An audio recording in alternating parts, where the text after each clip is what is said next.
Hey everyone, welcome back to the Mean Green Gridiron show, 2024 ninth episode. Back after a couple week hiatus. Once again, I'm your host Billy Sierra, and I'm joining in by Carter. Carter, good to have you back. Good to be It's been a back. little bit. Wish it was on the cusp of a couple wins, but you know how it goes. Yeah, not great, not the best. Not too unexpected of losses, but definitely, how we got there is kind of more the story than anything. So, more of the same in these games where we kind of we lose by one score to an opponent that we just kind of can't get over the hump against the top of the conference teams. Eric Morris has talked about it repeatedly, just saying it's not good enough. Um, and him and the coaches are trying to figure out whatever needs to be done, but just obviously like every North Texas fan realizes at this point. I mean, it just seems like the defense is putting the team in these positions where, like, the offense, I think you mentioned this before, it's like the offense just has no room for error, and it kind of it presses them a little bit. I think it presses Morris in the play calling. That's why we see, you know, so many of these desperation fourth down, going for it on our side of the field kind of situations. And there was some chatter this week about, was how much of that 31-point first half was really on the defense, and how much of it was on, some of these fourth down going forward decisions, and other whatever else was kind of putting the defense in bad short fields. Uh-huh. But I in my opinion, I think it was mostly because of the defense that the offense felt the need to go for it. Coach Morris felt the need to go for it in these situations. But yeah, what are your thoughts? I know a lot of injuries and everything, but what's your temperature right now on the defense and the state of kind of this team as they try and get over the hump? I really got two main thoughts. My first main thought is that the prevailing kind of chant from a vocal part of the fan base is to been to fire Matt Capone and try to move on for a new defensive coordinator.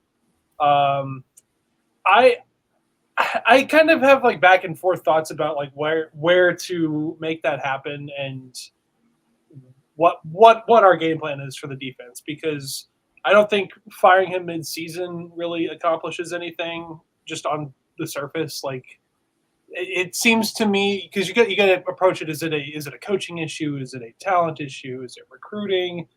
Um, Kind of what we've talked about all year is how there are points where this defense they just look like they're getting handled, like they're just outmatched entirely by an offense. There's one thing like where the offense can like try to out scheme you, right? And I think that's kind of where we have an offense where we've played some good defenses and still been able to succeed against them. That's part of the Yeah. game, is that sometimes you just kind of tip your hat and do the best you can against the offensive talent on the other side of the field. But like, I mean, just these last two games specifically, they both had very different feels. Like, I don't think there was ever a point in the Tulane game where I felt like we had a real shot at winning it. It was always kind of like, if we get a touchdown here and then we, maybe get a stop and then we score one more time. Who knows? That's just kind of how that went the whole game. Yeah. Whereas Memphis was very much just like, we score, they score, we score, they score. I don't think it ever got further than like 10 in the Memphis game in terms of Right. point spread.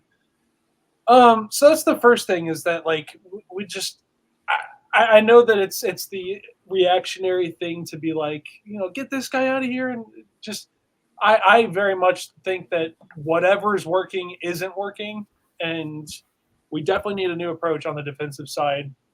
But then, like I said, you got to kind of break it down, like who's not doing their job, whose shortcomings are costing us the most. I mean, there were a couple of plays on Saturday where like even guys like Rich Tejada looks like completely beat, and just kind of the same logic for the offense, where it's like if you are not getting the best even out of your best defensive guys, it's just going to be a rough day. And I mean, Tulane just racked up yards on us, particularly on the ground. I think they had 297 total. So, that's my first thing is I just don't have the answer. Certainly, that's why I'm not in charge of an athletic program. But I am kind of on the fence about firing guys mid-season, especially when the team is 5-3.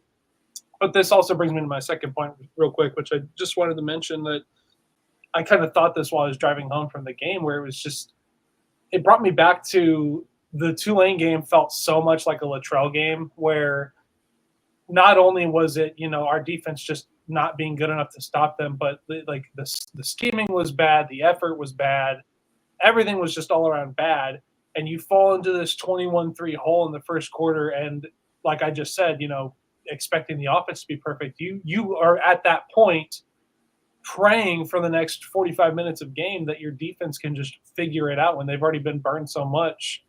I mean, Tulane opens with a 7-minute drive, and that's obviously going to wear you down.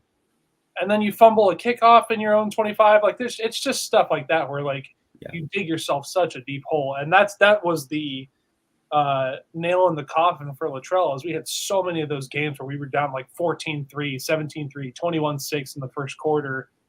And you can't win games you can't even try to win games like that. Like, it's so hard to play from behind in college football, especially at a high competitive level. So yeah, those are kind of my two takeaways from at least the Tulane game.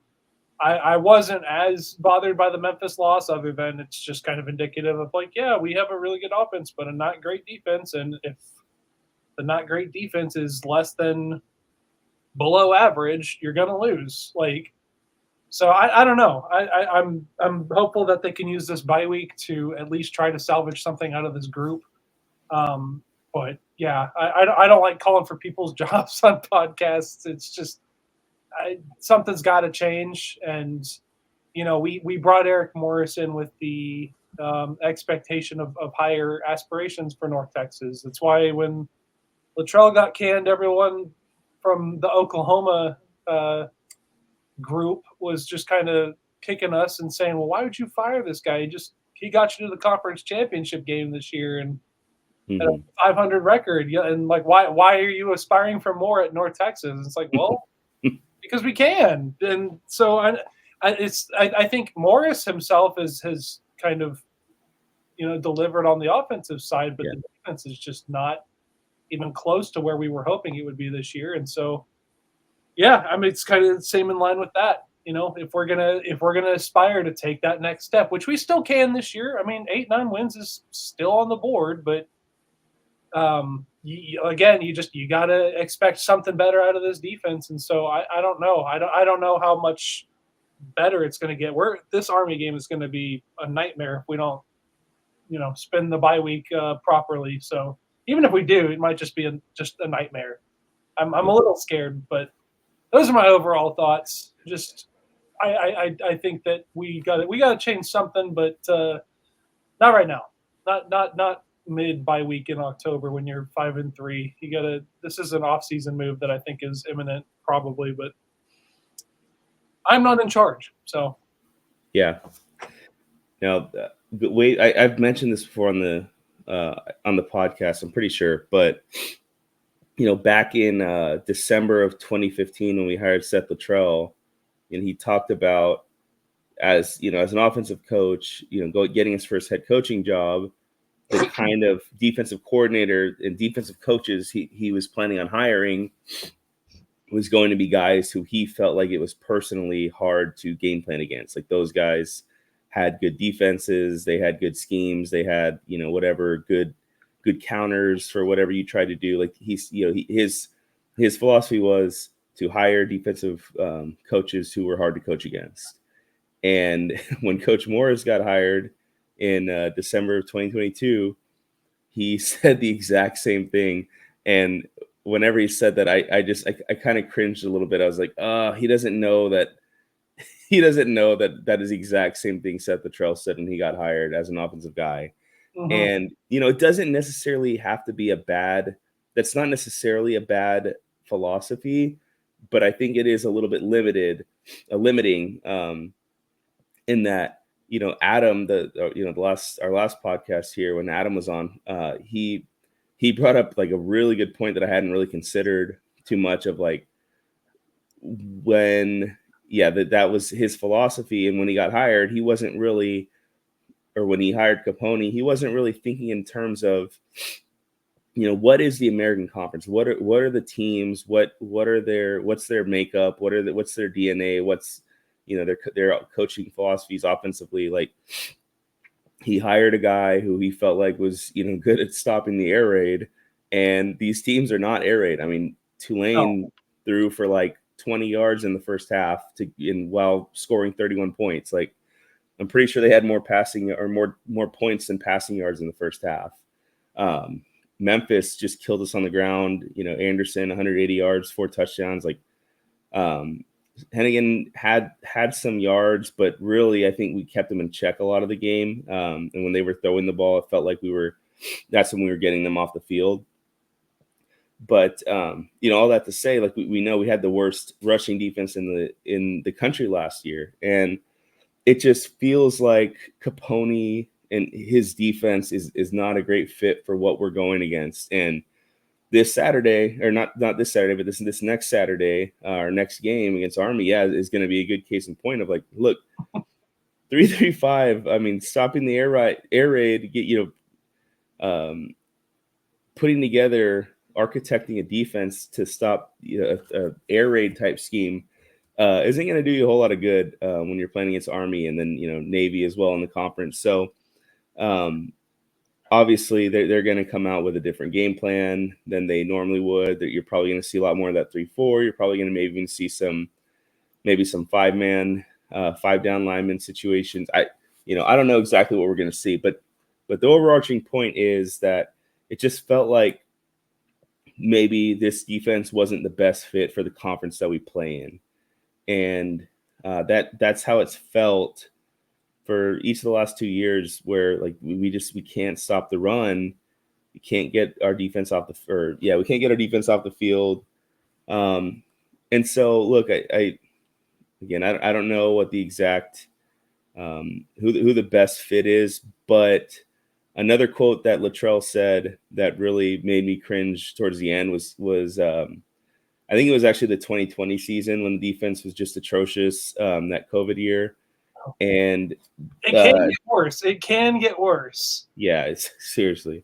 But someone asked him, Vito or somebody asked him, a question about the defense in a post-game press conference, and his reply was like, "Oh, I'm not a defensive coach. You have to ask the defense coaches about that." Yeah. And when he said that, I felt like, oh man, I think this guy's like, I think he's over his head. I don't think he can turn this around, because, like, if his mentality is like that as the head coach, where he doesn't feel that personal responsibility for his team's defense just because he's a quote unquote offensive guy, then it feels like we're limited. We're doomed. Like, we're not going to be able to break through the boundaries or the barriers that we want to. So that was something that really kind of irked me that he said towards the end. I felt like it was a harbinger of bad things to come. Eric Morris, look, if this is going to be his team and he's going to get us where he wants to get us, I think he has to take personal accountability, whether that's, firing Capone and bringing in a new guy, or him himself, being more involved in the defensive game plan. Like, it doesn't matter how he accomplishes it, but as the head coach of this program, he has to find a solution.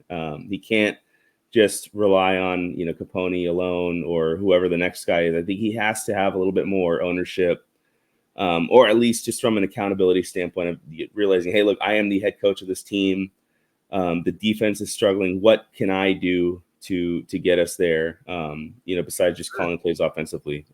So that's that's what I hope to see from Morris, of, like, just making it happen, whatever that looks like having the accountability and ownership of this team to get the defense where it needs to be. Because, look, he's sitting there saying, yeah, we're getting together and trying to figure out what we need to do to get over the hump. I mean, that's what it is. The defense just has to improve, like you said.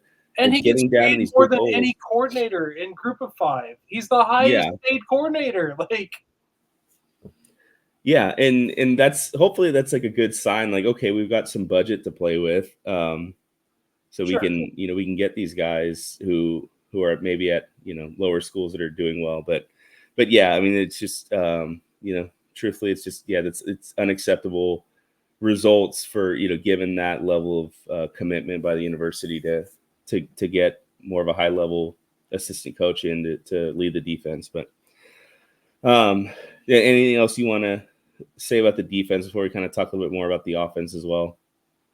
The only thing I can say about the defense is just like I just pointed out, we're like, this is in terms of money invested, this is the most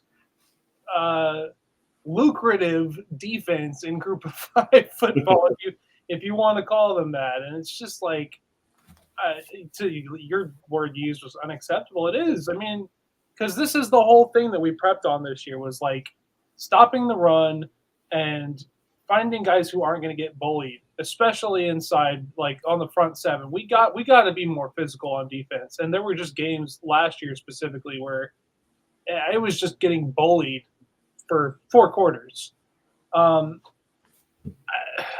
Again, I'm going to stick with my thing of I don't know if you make this change mid-season, but I do agree with you that, like, if we're going to take ourselves seriously, there has to be some accountability, and it can't just be like a miscommunication of defensive responsibilities. Like you said, like if Morris just kind of plays the same cards that Luttrell did, and it's just, we prioritize offense. I mean, we were scoring points every year under Luttrell, even with like, the Austinani years, or even with like Jason Bean, like those offenses still moved the ball at least somewhat successfully.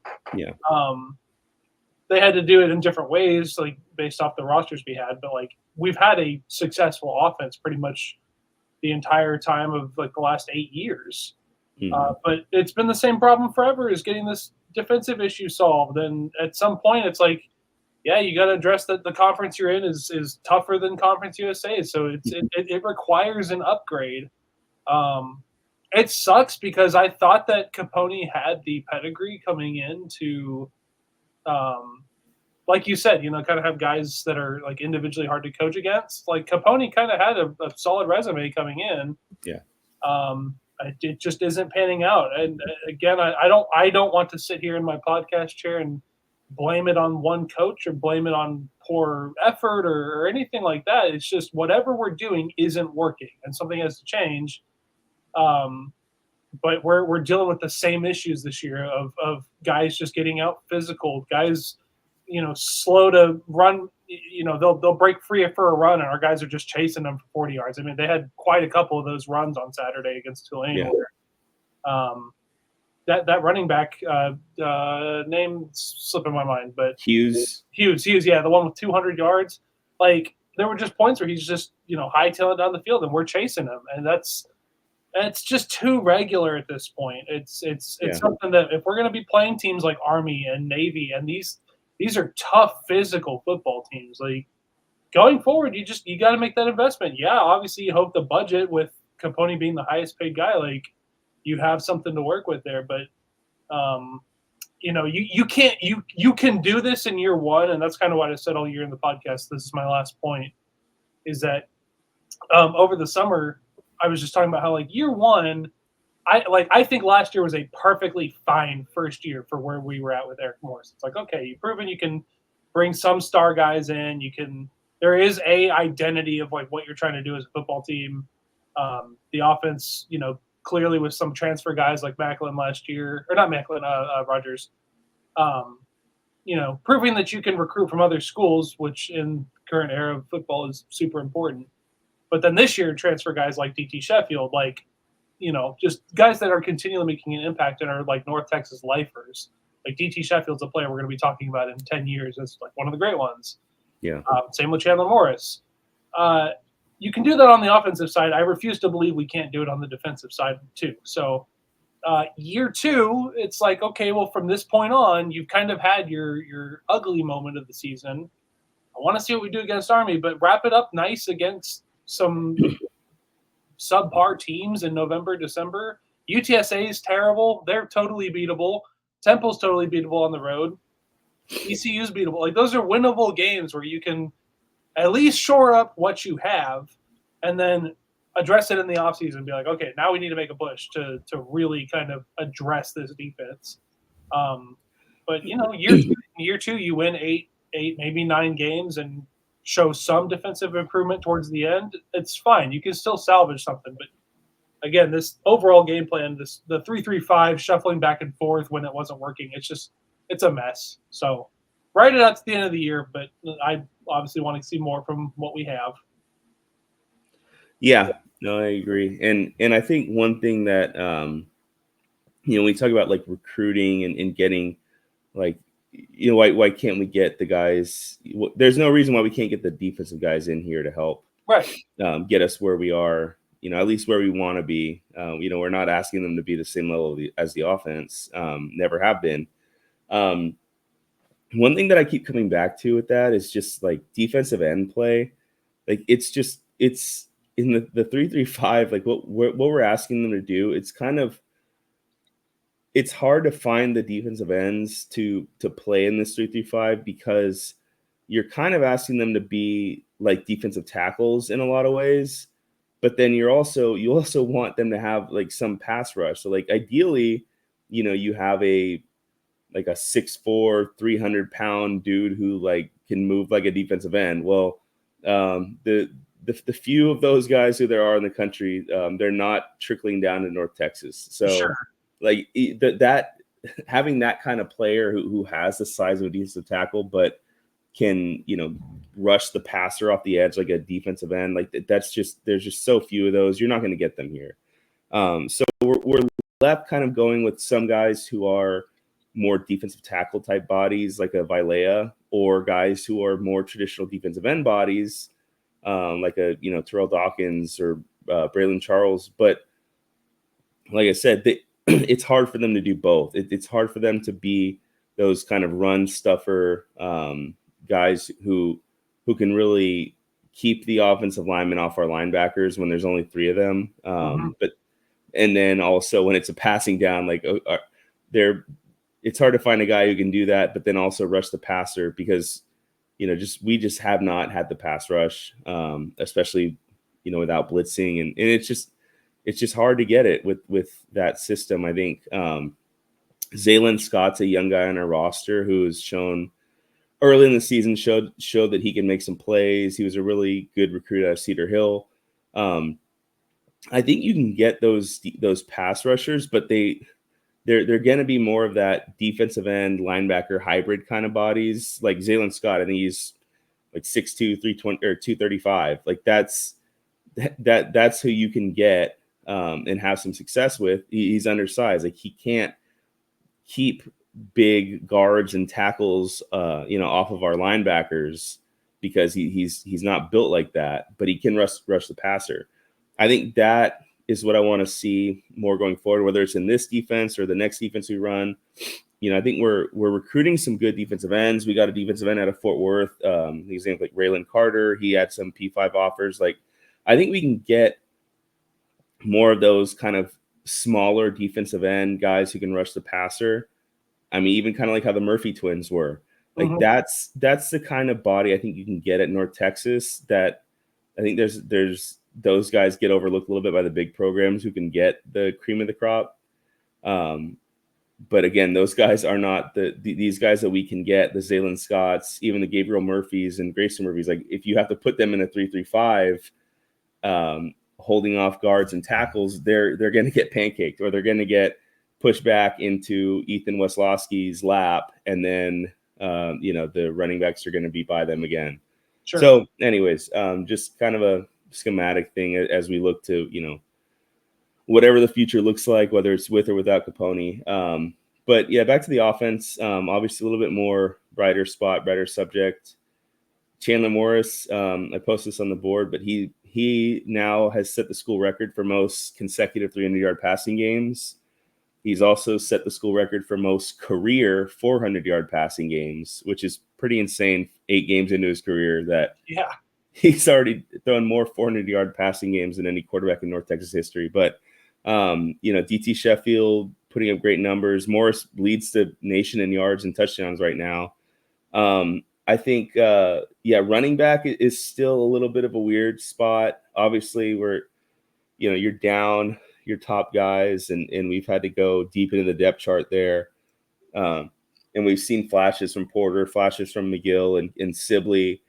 but it does feel like we're having trouble establishing the running game. Oh yeah, that was terrible I mean, Saturday. yeah, we'll pop a run here and there that'll make the averages look good, but by and large, I think we're having trouble establishing the run in the first half, and part of it's the offensive line, just a ton of shuffling there. Jet Duncan's gone from center to right tackle to now left tackle, and at 6'1", that's not exactly the best tackle body.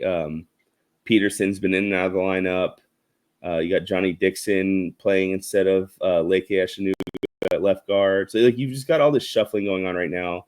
Braden Nelson's at right guard. He played the whole Memphis game at left tackle.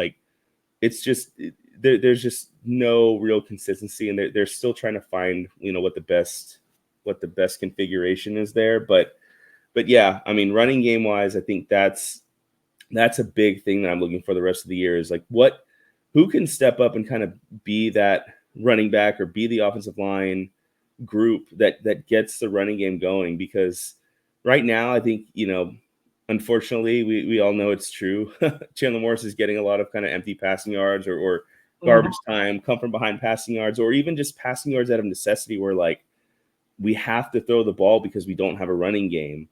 I think it would look a lot more organic and a lot more kind of legitimate if we could have a running game established these last few games. What are your thoughts on that situation with the offensive line and the running game, kind of what you want to see going forward? Sure. I mean, that's the key phrase, isn't it? Is someone to step up, because good Lord, this team is so injured, and I mean, we're already missing so many running backs, and then Chandler Morris taking that scary hit on Saturday where he gets just completely popped from behind, and I had to leave, not because of the game. I didn't leave early because I was mad. I had a personal engagement to tend to in Denton, but I had to leave right around I think midway through the third quarter. And the first thing I hear when I turn my radio on in my car is just just a big hit on Chandler Morris. And checking my phone, scrolling, just please tell me he's okay. And that was when we had just got a fourth down stop too. Yep. There was a little bit of momentum. We had a chance to really get back in the game, and then that happened. Yeah. So this poor team just getting so banged up this year. Again, the fact that we're 5-3 and our two of our 3 in a row tough games, quote unquote, both ended in one score, regardless of how we got there, is something to hang your hat on. I mean, there's no room for disappointment in where we're at. It's just like I kind of said, it's frustration of oh yeah, we could be doing better if we had just a little bit of a defense. But as far as the running game goes, I mean, you weren't able to establish anything on Saturday, but the talent on this offense is so much that you can find it elsewhere. We 200-yard receivers. Yeah. I mean, just this offense is so loaded and talented that it can make up for whatever it's missing to a certain point. But yeah, it's been fun to watch guys like Kiefer Sibley, who kind of had a breakout game, especially with some RPO stuff on Saturday. But just how far can we deepen or reach into the bag? How deep does it go? Because guys are just. It would be so much easier if we had a couple of our backs back. If we had a senior guy like Ragsdale right now. I don't know if the Tulane's able to just stuff Ragsdale like they were able to stuff guys like McGill and Sibley and some of the newer faces on this team. So, you think about guys like DeMonte Harris and just all these players missing. I am just totally on board with you. With these last couple games, Army's going to be tough. I at this point, I can't really even fault the team if they lose, just because Army just seems to be it's clear cut that Army and Tulane, Army and Navy, are the two best teams in this conference, at least right now. Until someone dethrones them, it's Army Navy. Which, by the way, I had this thought the other day. There is no outcome funnier than this, and it won't end up happening. But how funny would it be if we get Army Navy in the championship game, both undefeated? Then Navy lost to Notre Dame. 11-1 Navy versus undefeated Army. Yeah. Navy beats Army in the AAC championship game. They're both 12-1. And then they match up again next week in the Army-Navy game. So they play each other twice in a row. And then there is a non-zero chance, I'm not saying it will happen, but there's a non-zero chance that they both end up in the playoff and meet at some point.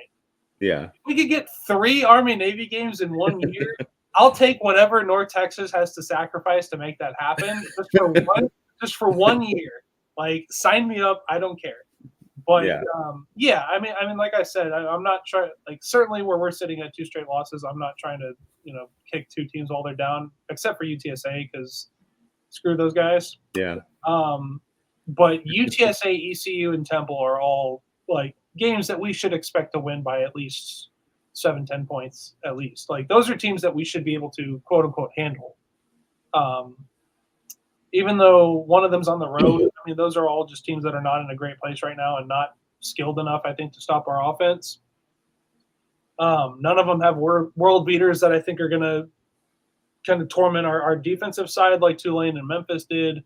Yeah. So, yeah, I'm fully on board. Let's get a couple guys like Sibley, maybe get McGill some game action other than just touchdown guy because – it was the same thing Saturday where he had 4 carries and one of them was a touchdown. Yeah. So, Just I want to see guys break out and you want to create some momentum going into bowl season. That's kind of the whole thing that we're focused on, anyways. Is we want to win some postseason hardware this year. So, it's going to require. I don't know if we're going to get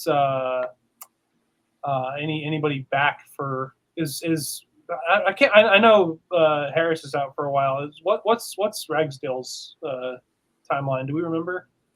No, I mean the last thing that I remember Eric Morris commenting on that was just saying that he would be out beyond the first bye, and then from there they'd kind of monitor. But I feel like guys who have missed this much of the season are probably just going to kind of take a medical red shirt at this point. One guy I'm kind of holding out a little bit of maybe unwarranted hope for is Gabe Blair, because apparently he's been playing with the scout team and he could play 4 games and still retain his red shirt. So, maybe he just wants to sit the whole season out and not risk getting injured for next year. But, I think that would be a nice little late season addition, add him to your offensive line. But as far as that's a guy that just deserves to close it out too, with how much he's been through here. Yeah, for sure.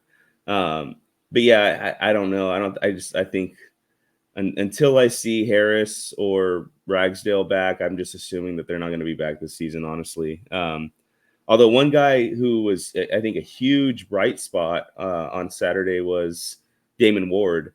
Yeah. He had his first good game since the opening game. He had over 100 yards. I mean, he looked like the Damon Ward that, we saw against South Alabama that we wanted to see this year. Yep. Kind of taking the spot of Macklin on the outside. Like, he looked really good. He had over 100 yards. He had a huge 4th down conversion where he caught it and ran, 40, 50 yards or so. But I think that was a huge thing that the offense was missing against Memphis and Florida Atlantic. And that stretch was, they were missing an outside receiver. That's why we saw a million fade routes to Dalton Carnes that just never looked like anything was going to happen good on that play. Like, you're just, honestly, when we would do those plays, you just kind of hope that it wouldn't get picked, more than anything. It's like Dalton Carnes just at least play defense on this ball. We're not expecting 5'9" Dalton Carnes to be mossing dude. So instead of trying to force that situation, Ward, having him on the outside looked a lot better, a lot more natural. And then, we saw some Landon Sides last couple games popping back up. So I think the receiving room is as strong as it's been all year. So I think going into another bye and then having that last 4-game stretch of the year, I think, you talk about UTSA and ECU and Temple, can they contain us? Them probably not being teams that can hang with us. I think when you have Damon Ward against those guys, I think you with DT Sheffield already doing what he's doing in the slot, and all these other weapons. Like, I think that's where we should be able to just pull away and just make those games not particularly close, as long as we can have some semblance of a defensive performance. Sure. So yeah, I like I said, Damon Ward, that was a really big bright spot for me that last game. And then yeah, like you said, I mean, McGill touchdown run, kind of garbage time. Like, let's see it in between the 20s a little bit more this week, or this next few weeks. I keep saying next week, like we have a game this Saturday. Next week. Yeah. I think the never-ending debate is the Saturday that is in about 36 hours this Saturday, or is it next Saturday? Because Right. I would say it's this Saturday, and the next Saturday is when we have a game. Right. Yep. It's confusing. Yep. I think one other thing I wanted to touch on is that we have Army, and then we have UTSA, like 5 or like 6. We have them on a short week where we have to go to San Antonio, which is it's kind of dumb for me because they have a bye on the 9th when we play Army. Yeah. And then we have to go play them on a short week at their place. Like, I don't know why that was scheduled that way, but yeah. I mean, whatever. What can you do? I think that I will be honest and say that I am a little bit more nervous about the UTSA game than I wish I was able to let on. I just going there is never really great. It's rivalry, like weird Throw it stuff. out the window. Throw the stats out the window. Yeah, I mean, in a bad way for us in this case. Like, we want to leave the stats inside, but yeah, that look. However you do it, just please get that win. I don't need that one to be pretty. Yeah, I'll take any win there. Look, UTSA stinks, but just on paper, if you look at the rest of the schedule this year, say you go 3-1. Obviously, you don't want to lose 3 straight to Memphis, Tulane, and Army. I think that's kind of like the pocket where we really we were hoping we could win 1, maybe even 2. But if you end this year with 8 wins, you beat UTSA. I think people will call the South Alabama win a good quality win. Mm-hmm. And then you win your bowl, 9-4. That's a greatly successful year. Yeah, and then you can recap everything and be like, okay, well, the offense is good, defense, time to upgrade. You can make all those sort of decisions at the end of the year. But just on paper, if you're going off of record, 9-4 in year 2 with a win over a huge a rival, even if they're bad. I mean, who cares? It's a road game. It's a Friday night game. It's on ESPN. It's going to be a weird, that game's going to have some weird juju voodoo. It's going to be just a weird game. I can tell that game's going to have like a 20-17 final or something. It's going to be some strange weirdness. Yeah, I don't know. Just that's the game. I mean, obviously we really want to beat Army because they're ranked, but by the way, why is Army it's a 2:00 kickoff? Why is it not a night game? That just bums me out. That last game we had against them in 2017 was so cool. Yeah, that was awesome. They were wearing all black. It was night. You can call it kind of corny. I did like the American flag eagle helmets. No, they did look cool. It's a little silly to wear American flag helmets against a service academy school. Yes, yeah, but they still went hard. But why was this a 2:30 kick? Why? Who greenlit that? I don't know.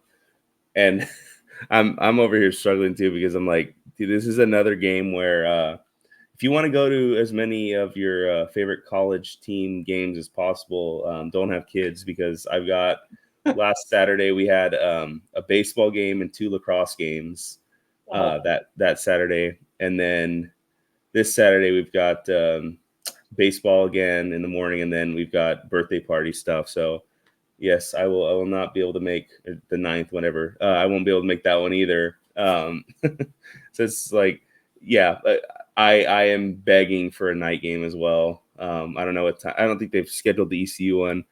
Right now, I'm going to be at the ECU one kind of no matter what. Like we're trying to make sure that we're there.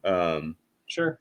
To at least make one game this year. But But yeah, I know it's. I mean, this is Eric Morris was just talking about this of like, don't complain about the time because if you want to have your pick of what time you're playing, you can go back to the Southland Conference. But in this conference, because it's on ESPN and all that, you kind of have to be at the mercy of whatever they choose. But Real yeah, I quick, mean, while we're on this subject, I totally agree with Coach Morris about get over it. 11 a.m. kicks happen. Even the big teams have to deal with them. right. It's not a small school problem. Ohio State has 11 a.m. kickoffs. Yeah, for sure. But the crowd on Saturday, especially coming off a good Memphis game, 5-2 5-2, homecoming. one of the best offenses in the country, extremely disappointing. And Yeah. I'm not I don't want to chastise fans, whatever. It is what it is. The students were great. I sat right kind of behind the student section in the on the visitor sideline. Uh-huh. They were great. Students put the energy in. They were paying attention. The Maniacs, who obviously we know who runs that. I don't know. Am I allowed to say who runs that? Is that I don't know. I'll conceal it. I'll conceal it. But Yeah. we personally know the people behind the Maniacs, and they're doing a great job with student involvement. And the students have been the most fun part of the home games this year. They're so into it, and the energy's been great. But as far as the general attendance today or Saturday was just bad, really bad, and it sucks because for homecoming for a 5-2 team, those are the games where it's man, you really like to see a crowd kind of show out. And I know we lost, and that probably would have driven some people away. But I'm hoping that the 2:30 Army kick gives people a little bit more incentive to come out. It's a ranked team too. Army's going to bring. I think Army will bring way more people than Tulane did. So, yeah, I don't know. I'm not losing sleep over it, but it does kind of stink how kind of crappy that crowd was, especially at kickoff. It filled out a little bit, but yeah, if you're listening to this podcast, which I doubt you are, if you're listening to this, you're probably at the games, so whatever. But if you're listening to this and you just you're kind of sitting on the fence about going to a game, go to a game. This is we have 2 home games left, and one of them is against a ranked service academy who not even a flimsy ranked. This is a good team. This is a team that can make the playoff, and we could beat them. You never know. So go. It's a 2:30 kick. Yeah, for sure. And I think, like you said, I think most people who are listening to this are probably either going or they're kind of in my shoes where they desperately want to be there but can't because of other conflicts. Yeah. So yeah, I don't think if you're listening to this, don't take don't take that as a guilt trip or as a personal shot. I also don't have kids, so you don't have to take my word. Well, you've got. I mean, you. It's just the obligations. It is hard to get out of it sometimes, or Saturdays are busy. But anyways, go to the games you can. I mean, I think like you said, this is as good of an opponent as you're going to get. I've always liked having Army and Navy on the schedule, especially at home, because it's easy to just say. Anybody can know who they are. Back in the Sun Belt days, it was hard to get people up for, Louisiana Monroe, Troy. Yeah. Just teams that people who, unless they're really diehard college football fans, just did not know who they were. Yeah. I remember being at a game when they were playing Troy, and I heard somebody be like, "Oh, are they from Troy, New York?" I'm from that area or something like that. It was very very anonymous, non-brand, teams that don't have a brand behind them, versus playing Army, playing Memphis, these. It's much better than it has been. I think it should be, in theory, easier to get people to come up to the games, of pique their interest a little bit, saying, "Hey, we're playing Army." Even East Carolina is not very good, but they've got a semblance of a brand. They have one of the bigger attendance wise, they have 40,000+ people at the games. I'm a Titans fan. They had Chris Johnson there.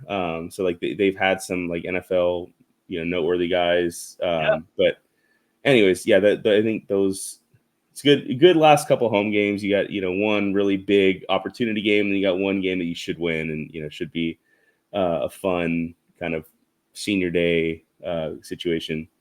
One last thing I want to end on, and I'm going to kind of put you on the spot here, but just because it's a bye week, we can have a little bit more of like wandering thoughts. What are your thoughts on like the potential portal situation with Chandler Morris? Like, are you concerned about it? Is that like, is it more in the back of your mind? But like, what are your thoughts about how that plays out? And if you feel like we'll probably feel better knowing we'll probably get a good replacement even if he leaves. Like, where's your mind at with that situation? Yeah. I try my best not to freak out at stuff like this because it's the never-ending paradox of being a fan of a school this size, and where it's like, my aspiration. I've said it before. People who listen to this podcast know I grew up a Baylor fan. I watched Baylor turn from like, if you weren't watching football, I'm not that old. I'm only 28, okay, but if you weren't watching college football in like the early 2000s, I can't emphasize to you how bad Baylor was. Yeah. And to see them go from like the literal pits of just the bottom of the barrel of the Big 12, I'm not going to get this right, but there was some, like, they didn't win their first road Big 12 game from like 1996 until like 2008 or 2009. It took them like 12 years to win a road conference game. Mm-hmm. I was with them for the whole time. I watched them kind of escalate and grow as a program. And then I was there when Bryles got fired and they kind of sunk back down. And then they rose back up again. Oh, they're kind of, wherever. But the point is, I've seen programs. Obviously, Baylor probably has more money and more like political influence and stuff like that than we do. But the point is, I've seen schools that are not Texas A&M, Texas Tech, like schools like with big name staying power. I've seen schools like that, kind of rise from pretty small places. I want that for North Texas. Yeah. I think a big step in doing stuff like that is proving that you can retain talent and not be a feeder for like a guy like Chandler Morris to kind of rebound his career and then dip out. What I'm hoping for, and I hate kind of phrasing it like this, but look at how many guys played here last year and went for a better opportunity and are doing nothing. I mean, for sure. Jamori Macklin, who I loved watching last year, one of the most fun receivers we've ever had. He isn't doing anything at Kentucky. Like, I don't have his stats pulled up, but there's no way he has more than like 100, 200 yards this year, if that. Right. He doesn't get targeted. Chandler Rogers, if I'm correct, I don't watch Cal, but I'm pretty sure he's been benched or at least rotated through. Or he's gotten like garbage time, like rushing yards mostly. Right. So it's just like I hope that players see this as a school where UNT tweeted something about it like today, where it's like I don't remember the phrase, but it's like you can be a playmaker here. You can make a difference here. Like this can be a place for you to shine. Yeah. And what I think is so important for us as we're trying to take that next step and trying to get UNT into the next echelon, whatever that is, of college football, especially with all this like uncertainty with conference realignment and transfers and all that sort of stuff, is you have to retain some of these guys. Some of them you just can't do anything about. They're going to want to go play for bigger schools, and I don't fault them at all for that. I don't get mad when players transfer. Listen, as much as I love UNT, if I was a football player and I'm choosing between riding the bench at Kyle Field versus being a starter for 8,000 people at DATQ, I'm taking the full ride to A&M. I mean, there's some people with that mindset of like, I just want especially these athletes who bust their butts, like they want the highest level of game day experience they can get. They want nicer facilities. They want more money. Like it makes sense. And they want the challenge. Like they don't see themselves as like, oh, I'm gonna go sit the bench there. Like yeah, of course. They don't see that outcome as what's gonna happen. Like they're trying to make that, they're trying to be the same player they would be at North Texas. Absolutely, 100%. I think that there are only so many like stories like Chandler Morris, and you got to take advantage of them when you can get them when you're a player like that.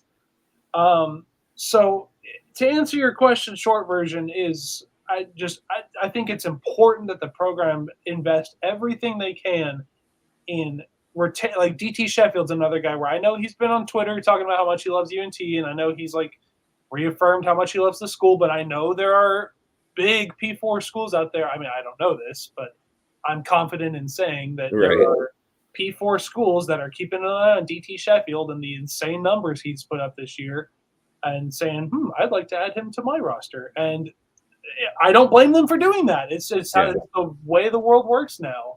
But we have got to at least try and put forth some success of retaining some of these guys, and especially Chandler Morris, who is shaping up to be the best quarterback we've ever had. I mean, it's tough because Mason played here for 4 years and single season wise for sure. Single season, yes. Man, who knows? I mean, it's gonna obviously. I think the way we play the rest of the season matters. I think if we're able to win a bowl matters. But yeah, I mean, there's just part of it is I want North Texas to be for whatever we can get out of it. You know, I always like rooting for the guys who care about the name on their jersey. And I know that's so corny, but it is true. And I know that like it's probably not the forefront of their, interest is like those guys are watching out for themselves as they should. But for whatever we can get out of the whole like playing for the name on your jersey and playing for the guys next to you, and it's like a brotherhood. Like I want North Texas to mean something to our players. I hope that it does, and I'm sure that for most of them that's the case. But yeah, that is to me just the most important thing. Is it's culture. It's establishing the continuous winning and continually proving that you can put on a product that is competitive.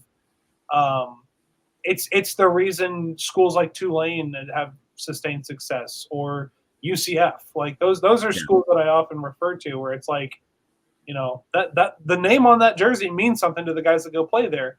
I'm not saying it doesn't mean it for guys who play at, UTEP, but it's just it's a different thing when you're winning. And so yeah, for sure. Yeah, I hope Chandler and also DT are both back next year, and any other players, specifically offensive ones, who may receive offers to go play elsewhere, consider how much I love you, and then factor that into your decision. That's an offer that money can't. That's right. Can't replace. Can't put a price on the love in my heart. No. But yeah, I will say, like, as much as we hate this team, as much as we hate everything about them, SMU, like, I don't know if you saw when they beat Florida State, like for their first ACC win. Yep. You see that where they were like, they're in their locker room, like singing their fight song, and they like broke a stone. Like, I thought to myself, I was like, dang, like those dudes, like singing your school's fight song, like almost feels kind of like antiquated. Like these guys just like most of those guys are, with how many guys come in and out, like how many guys at North Texas like know the fight song like that. Yeah. And I was thinking about that. I was like, it's cool, like you said, like in a corny kind of way. Like it is cool to see the players like singing the school fight song like that after a big win, like that just that sense of like being, wanting to be where you're at and like being that invested in the university you go to is just like that's a huge part of building the culture. And we had a 70 whatever transfers this last year. Like I hope that's not the norm for us going forward for right. for better. But yeah, I hope we do, like you said, continue to build that culture even in this kind of state of college football. Hopefully guys do kind of, someone unfortunately see that a lot of the guys who have left have just not seen anywhere near the success they were seeing here. And that, hopefully does kind of lead guys to realize like, yeah, they have it pretty good here. And continue to build that culture. But that's what I like to see. If for whatever reason, Chandler Morris gets an offer he can't refuse, we'll both thank him for his service here and, what he did. And, but I think we'll both probably feel pretty confident that the quarterback who comes next will be pretty dang good. And the defense will still be the concern of what needs to get addressed or improved. But you and I have both touched on that, where it's just like we believe that Eric Morris is a skill. I mean, the top 2 quarterbacks in college football right now are both his products. Like, Yeah. He is a skilled quarterback developer. I am not worried about it. Removing the North Texas thing too, there's one thing I forgot to mention is if you just remove any context, just purely on a personal level, I want the best for Chandler Morris. That guy has been through you can classify it as a nightmare of a roller coaster for the last couple of years. Just trying to get healthy, trying to retain his job, trying to figure out like a comfortable staying spot in college football. And he's finally found it here, and I'm really happy for him. I don't know him personally, obviously, but I'm sure that it's been a headache of a ride. And for him to finally kind of be able to start games, meaningful games, and produce like he has been, and just put some pride on his name. I'm especially proud of him, and it will suck if he gets an offer to go elsewhere, but I want the best for him, man. Just for him to come in here and kind of spark plug this school with, people. I have college football friends who never talk to me about North Texas. Like nobody ever watches our games. I got friends who are, like, watch A&M, text me like Chandler Morris, like people know what he's doing. Like he's getting mentioned on ESPN, and like what he's doing isn't going unnoticed. Where I think kind of Chandler Rogers last year was kind of like our little kept secret, I guess. For sure, yeah, definitely goes that way. So yeah, like my best friend who's an Aggie loves DT Sheffield. I mean, it's guys like that are difference makers, and so personally, I want the best for them. That part, like, I love North Texas more than anything, but like these guys, just giving anything to our university, like I feel selfish asking for more, but I hope they stay. I hope they stay. I want to run it back next year. Yeah, that would be great. The hope is that every year is better than the one before it, especially with the young head coach. So, if we win 8-9 games this year, who knows what's on the table next year? So, college football playoff, maybe. Yeah. Maybe. I got to see the schedule first. I got to see who we're running against. Do we have Tech again next year? No, we got them like in 2027. I think we get Washington State next year though. What? But that game's here though. Yeah. So we have Lamar, Western Michigan on the road, Wazoo, and then South Alabama. Yeah, playoff. Mark us down. That's a 4-0 start. I'm also forgetting. Every time I pull up the FBS schedules, it's always fun to see all the games coming to DATQ. We got Baylor and Missouri and Colorado and Tech. Yeah. And who knows if all those games will stick the landing, but still nice to see them on there. So for sure.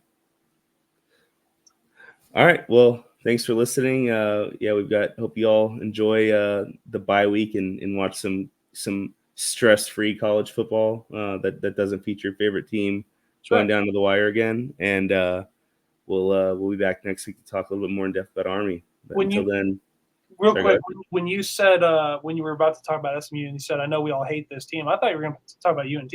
I think you were just talking about how much we hate tuning into this team every Saturday and the stress they put on us, because we do hate this team, but we also love this team. Yeah, no. We hate as in like hate them, not hate what the games how they make us feel. Yeah, it's like just like when your kid's being weird and you're just like, yeah, you're my kid and I love you, but stop being weird, please. Just just for one Saturday, stop being weird.